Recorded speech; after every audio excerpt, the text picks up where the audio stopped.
My sister, an airline pilot, called me. I need to ask you something strange. Is her husband home right now? Yes, I replied. He's sitting in the living room. Her voice dropped to a whisper. That can't be true, because I'm watching him with another woman right now. They just boarded my flight to Paris. Just then, I heard the door open behind me. My sister Kayle's voice crackled through the phone from the cockpit of United Flight 447. I was in our Manhattan apartment kitchen, watching Aiden reading his morning paper. Yes, I said slowly. He's sitting in the living room. The silence that followed felt wrong. Then Kayle whispered words that shattered my world. Behind me, I heard footsteps. Aiden walked into the kitchen, coffee mug in hand, smiling as he always did. The mug was the one I bought him for his 40th birthday, white ceramic with "World's Most Adequate Husband" printed in black letters. He laughed, saying it was perfect because he never trusted anyone claiming to be the best at anything. That was 3 years ago, when his self-deprecating humor felt charming rather than calculated. Who's calling so early? Aiden asked, moving toward the coffee maker. His Saturday routine never varied. Coffee, Financial Times, light breakfast, then squash by 11:00. Did I grip the phone tighter? Kayle's breathing was audible. She waited for me to react. My husband stood 5 feet away in our kitchen. My husband was also apparently sitting in business class at JFK with another woman. Just Kayle? I managed, my voice surprisingly normal. Aiden nodded absently, pouring coffee with his left hand while scrolling through his phone with his right. Pre-flight check-in. Tahari said hello. Maybe we'll finally take her up on those flight benefits, I whispered. The irony of his words made my stomach twist. I watched him move with the easy familiarity of someone who belonged there. 7 years of marriage had created these patterns. Sugar in the same spot, coffee the same way, always at the counter rather than the breakfast bar. "Kay, I'll call you back," I said quietly. "Ava, wait. I need to tell you." Kayle's voice carried urgency, the same as 3 years ago when she called about Dad's heart attack.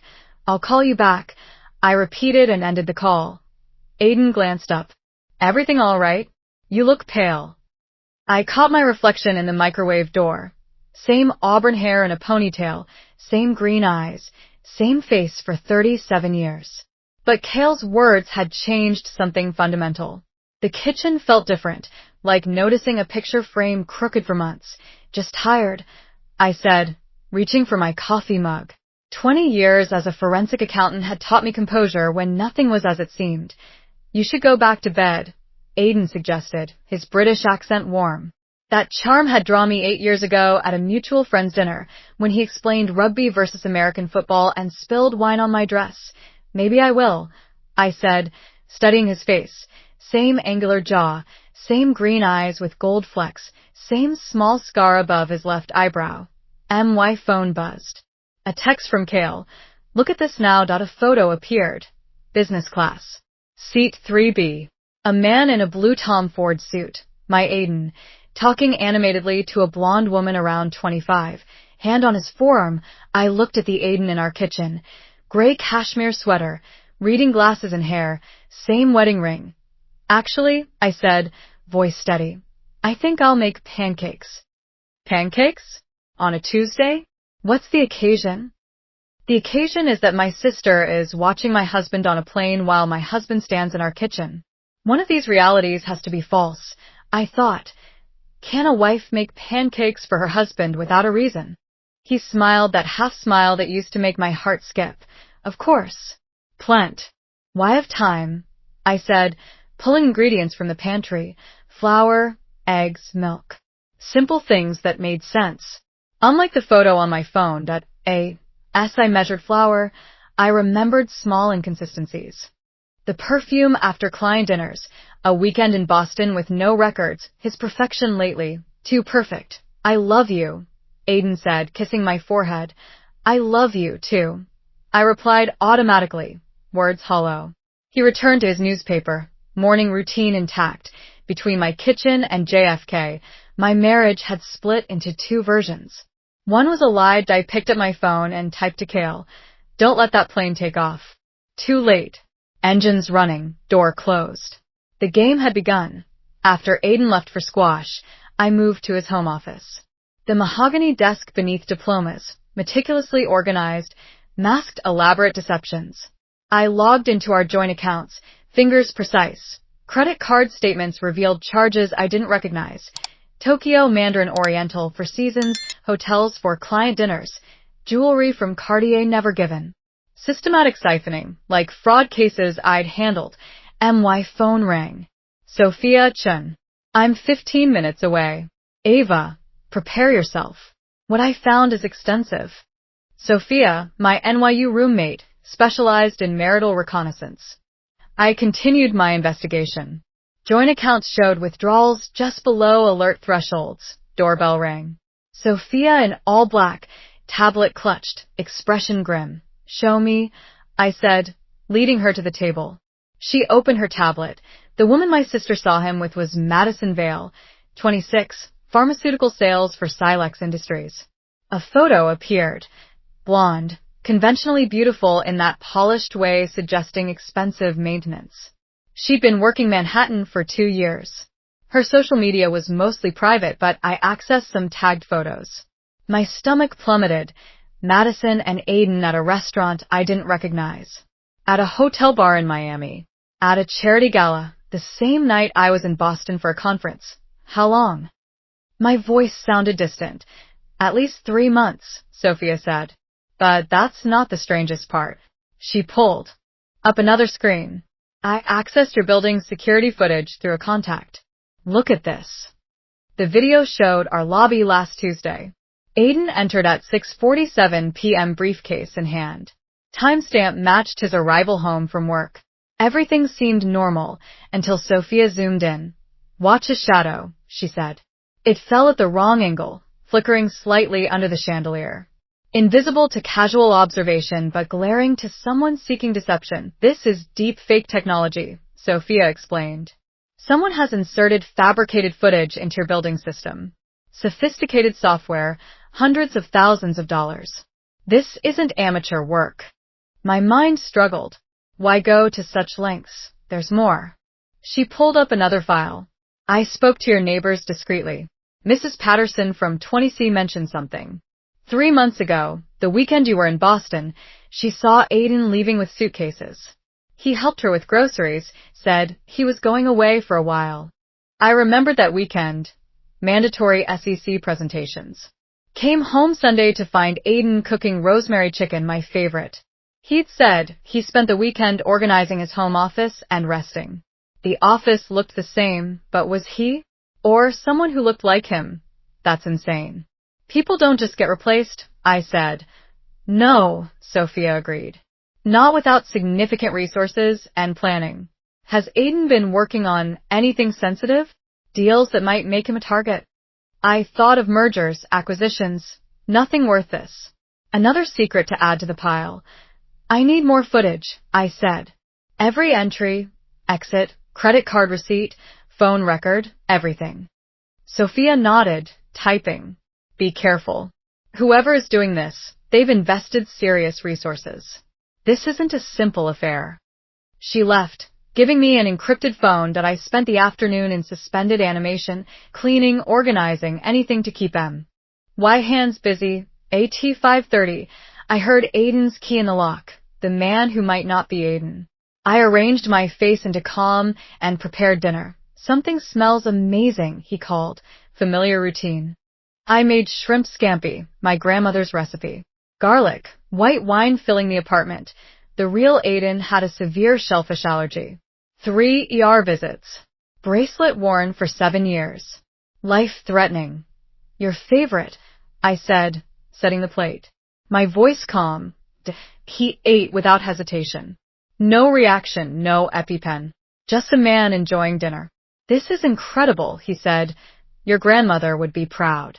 I cataloged every gesture, every expression, looking for seams in the performance. So, I said, refilling his wine glass, we should visit your mother this weekend. The real Aiden would have made excuses. That sounds wonderful, he said. She'll be thrilled. Thrilled. His mother had never been thrilled with anything involving me. I recorded the conversation behind the fruit bowl. Evidence of what? That my husband had been replaced by someone who actually liked his mother. After dinner, we settled onto the couch. Netflix, mild conversation, familiar silence. Except nothing felt comfortable. Every gesture, every word, a skilled puppeteer manipulating strings I couldn't see. I'm exhausted. I announced at 10. You work too hard, he said, kissing my forehead. Familiar warmth, but wrong in some indefinable way. I and our bedroom. I changed while he brushed his teeth. Electric toothbrush, exactly 2 minutes. Mouthwash, face washing. Every habit studied with anthropological precision. He climbed into bed. Forced myself still. Turned on his side, breathing even. The real Aiden was a chronic insomniac, reading past midnight. This man fell asleep like someone without secrets. Without a stolen identity, I waited, counting breaths, until I was certain. Then slipped out of bed carefully. His briefcase sat in its usual spot, worn soft. Inside, usual contents. Laptop, files, business cards. Beneath a stack of investment portfolios, an envelope didn't belong. Trembling, I extracted con. Tense, a pass due to Marcus Webb in Queens, an actors union card, and handwritten notes in someone else's hand documenting my life in excruciating detail. Morning routine, speech patterns, relationship history, anniversaries, family events. All reduced to bullet points. A character study for someone playing devoted husband. AT the bottom. 3 months maximum. Maintain cover until transfer complete. 3 months. The performance had an expiration date. Transfer complete of what? Assets. Apartment. My life. Did I photographed each page with Sophia's encrypted phone, then crept back to bed. The stranger wearing my husband's face continued sleeping peacefully. Next morning, I watched Marcus perform his routine. Every gesture studied, every word chosen. When he mentioned the gym, I manufactured a client crisis to leave. He waved goodbye, distracted. AT my office. I opened forensic accounting software. Joint checking revealed subtle theft.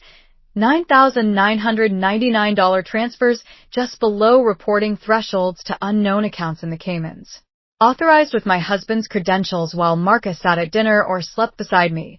The real Aiden was elsewhere, bleeding our accounts while his double maintained domestic bliss. The trail went through shell companies.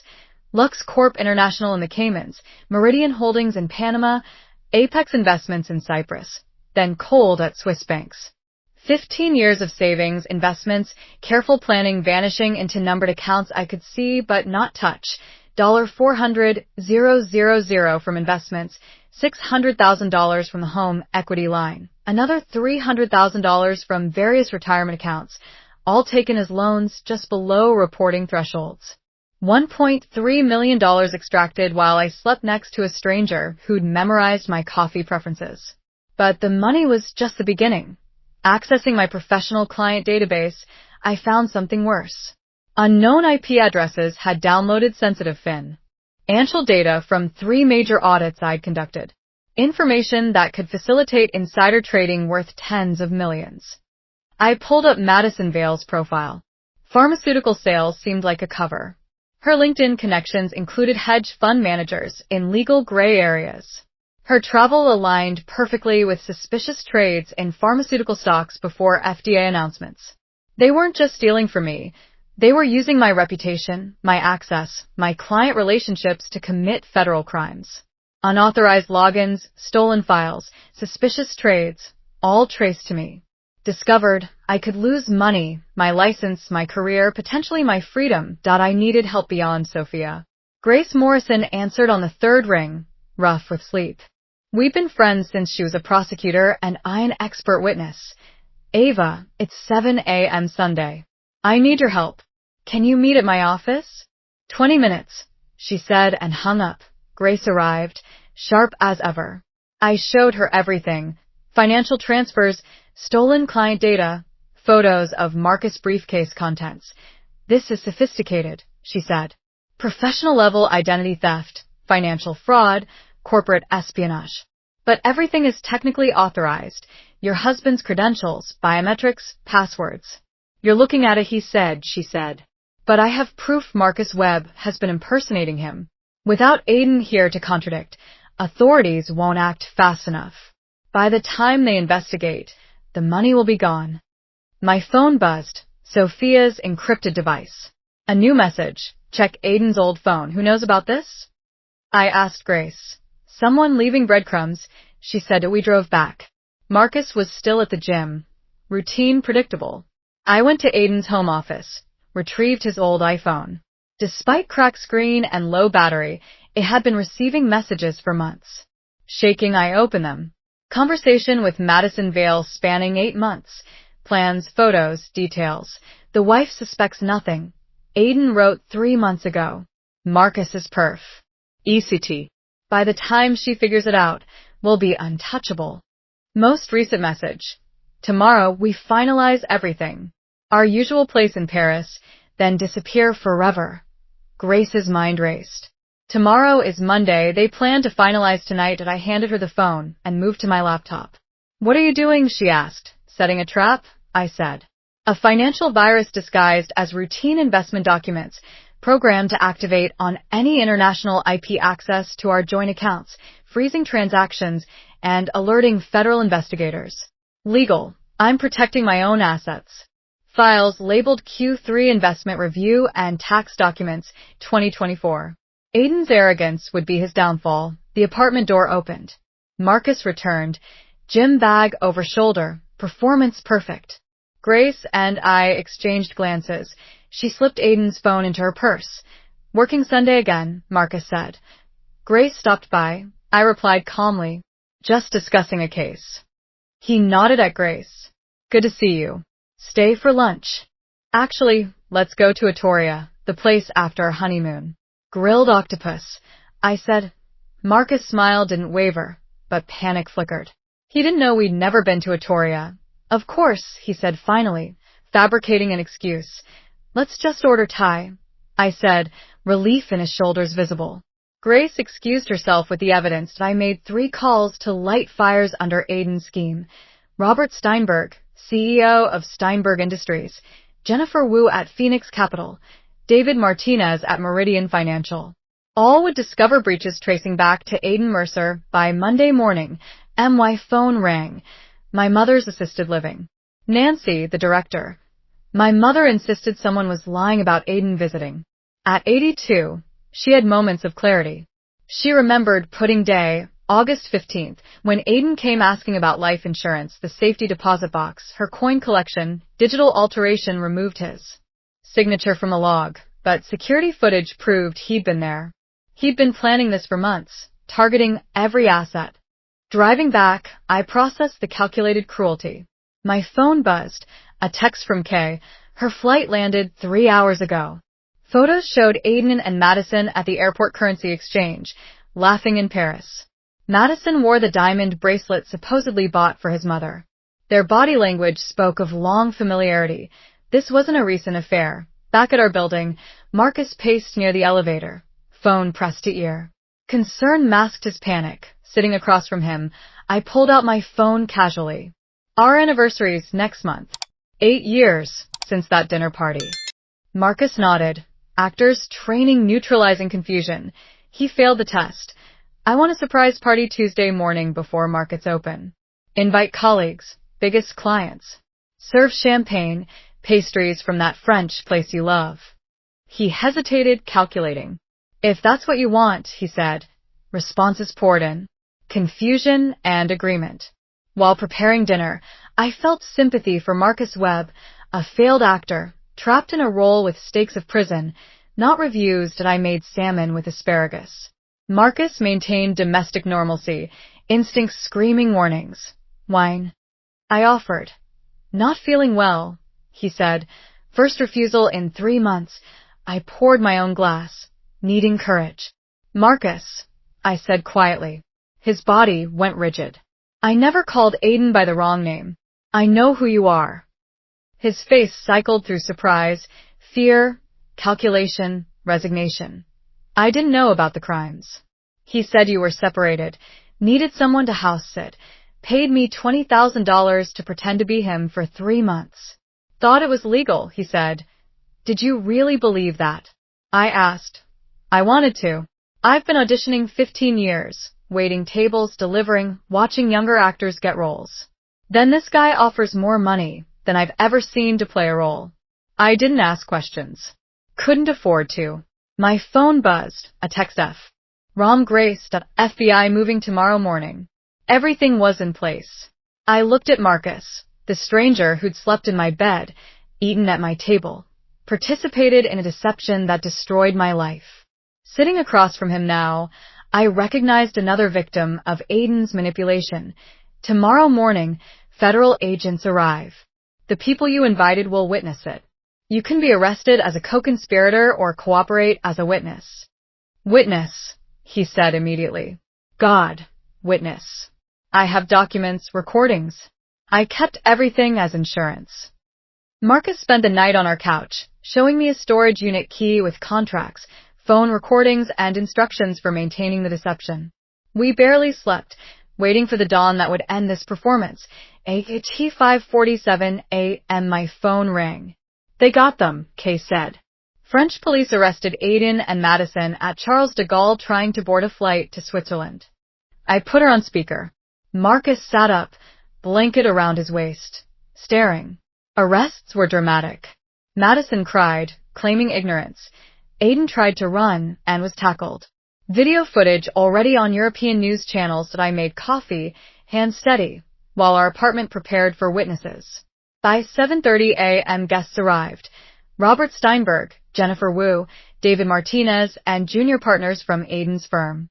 They clustered, coffee in hand, confused by the unusual invitation. This better be worth it, Aiden, Robert said.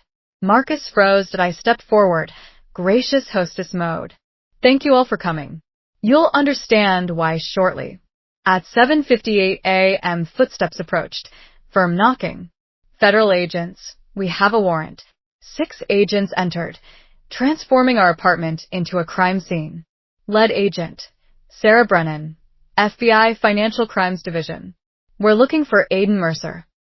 That's me, Marcus said, Brooklyn accent bleeding through British veneer. I want to cooperate. I have evidence. I was hired to impersonate him. Agent Brennan. Mr. Webb, you're under arrest for conspiracy, fraud, identity theft, and money laundering. Marcus looked at me with gratitude. Storage unit, Queens Boulevard, Unit 447. Everything's there. My laptop chimed. The financial virus had activated.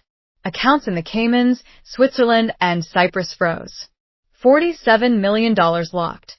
Transaction records automatically sent to federal prosecutors, IRS, and SEC. Every agency Aiden thought he evaded now had a complete record. Agent Brennan approached. We'll need you for a formal statement. Of course, I said. But first, these people deserve to know why they're here. I played Cale's recorded call, explaining the initial discovery. Executives realized they weren't at an anniversary party. They were witnessing the unraveling of massive fraud. Agent Brennan explained. Aiden Mercer had been stealing corporate secrets using his wife's forensic work. The man they'd been meeting was Mr. Webb, hired to maintain the illusion while Aiden fled with stolen assets. Shock turned to comprehension. Robert Steinberg walked over. You set this up. I nodded, exhausted. Audit irregularities real, systems compromised, but now the FBI had everything. French authorities confirmed Aiden and Madison in custody to be extradited. Our apartment, once a sanctuary, was now a federal crime scene. Witnesses left, offering awkward condolences. Agent Brennan handed me a card. We'll need your testimony. Your forensic work and the virus are the foundation of our case. The apartment silent. I stood among Marcus' last performance. Coffee cup, blanket, hidden notes. News alerts showed grainy footage of Aiden in handcuffs at Charles de Gaulle, Madison beside him, Parisian dream ending in custody. The apartment empty. Movers gone. Divorce proceedings finalized swiftly. Settlement left me with more than expected. Freedom to rebuild. My phone rang. Client appointment reminder. Trauma had become specialty. My office. Chin Forensic Consulting, helping women protect sets and uncover deception. Kay and I celebrated over familiar Italian food. She had guilt about her call that morning. You did it, she said, raising her glass. I countered. You revealed destruction, not caused it. We drank to survival. She handed me an envelope, Marcus Webb's handwriting. Inside, a letter of apology, admiration, and a photo from my wedding.